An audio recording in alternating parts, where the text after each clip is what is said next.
175वीं रात। जब 175वीं रात हुई तो उसने कहा कि ऐ नेकबख्त बादशाह।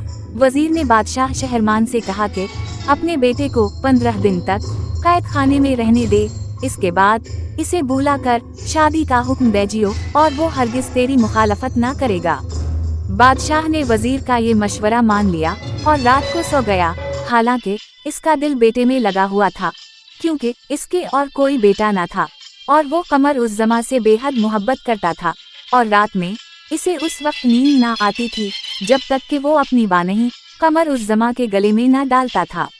अपने बेटे की वजह से वो उस रात निहायत परेशान खातिर रहा और करवटें बदलता रहा, गोया के वो अनगारों पर लेटा हुआ है और उसके दिल में तरह तरह के परेशान ख्यालात गुजर रहे थे और रात भर उसे नींद ना आई और इसकी आंखों से आंसू जारी रहे।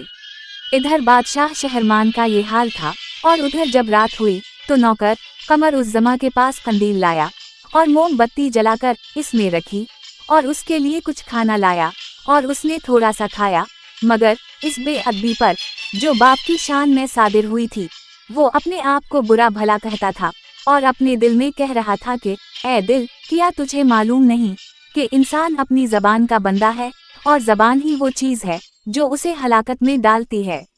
ये कहकर वो रोने लगा और गमगीन दिल के साथ अपने किए पर अफसोस करने लगा और जो कुछ इसके और बाप के दरमियान पेश आया था इस पर बहुत पछताया। बहरहाल खाने से फारिग होकर कमर अल ज़मान ने कहा कि हाथ धुलाओ और एक गुलाम ने इसके हाथ धुलाए।